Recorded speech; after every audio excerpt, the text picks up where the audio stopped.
Have you ever wondered what happens when an entire city turns its back on God? When greed, violence, and corruption become a way of life. This is the story of Sodom and Gomorrah, two cities so lost in sin that heaven itself came down to see. Far away on a quiet hill, Abraham stood before the Lord.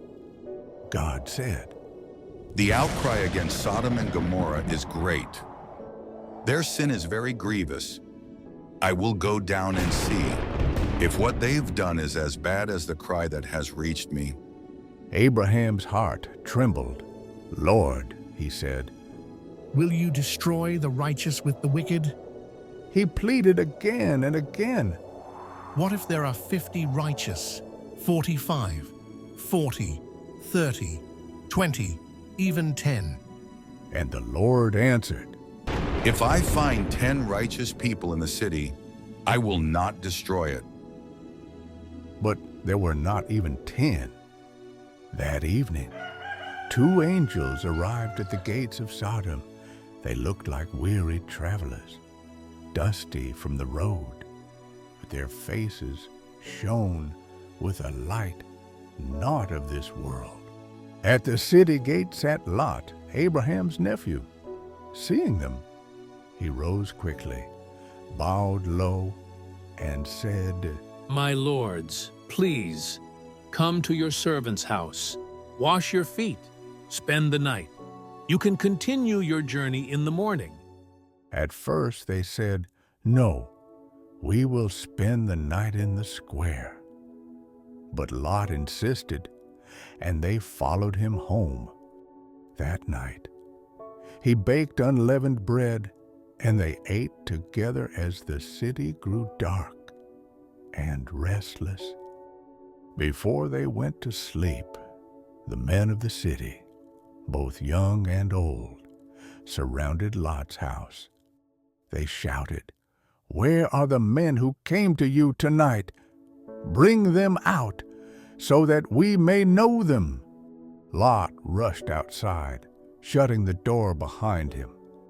Please, my brothers, he pleaded, do not do this wicked thing. Desperate, he even offered his daughters, saying, I have 2 daughters who have never known a man. Let me bring them out to you instead.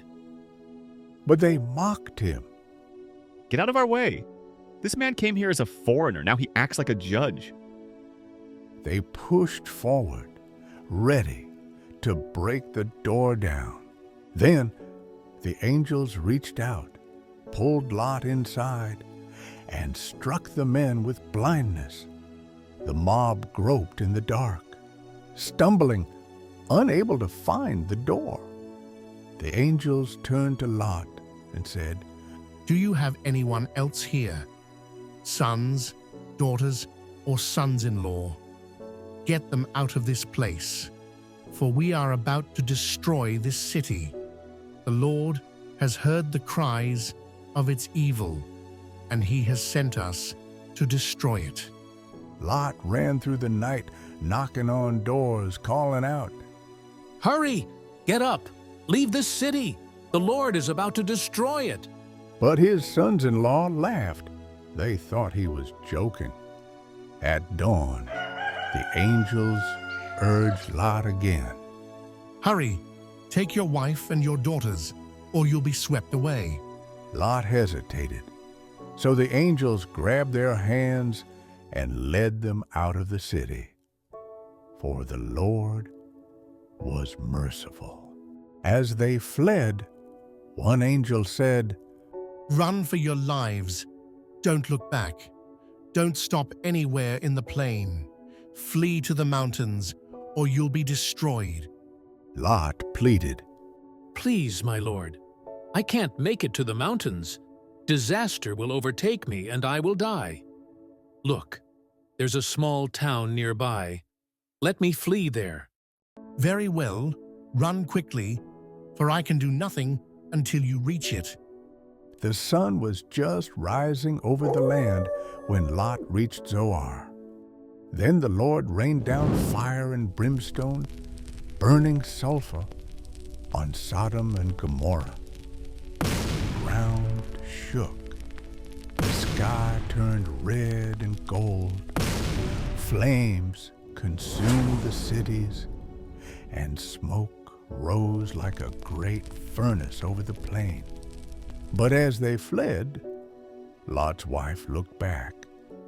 Perhaps she remembered her home, her friends, her life. In that moment, she froze. Her body stiffened. Her skin turned white, hard as stone. She became a pillar of salt. From the hills far away, Abraham looked toward the plain. He saw the smoke rising, thick and dark, like smoke from a great furnace. Sodom and Gomorrah were gone. The story of Sodom and Gomorrah isn't just about destruction, it's a story about mercy and justice. It reminds us how patient God can be, but also how sudden His judgment can come. So never take His mercy for granted, because sometimes the greatest blessing is simply the chance to escape. And that is the story of Sodom and Gomorrah. Thank you for watching. Please like, share, and subscribe.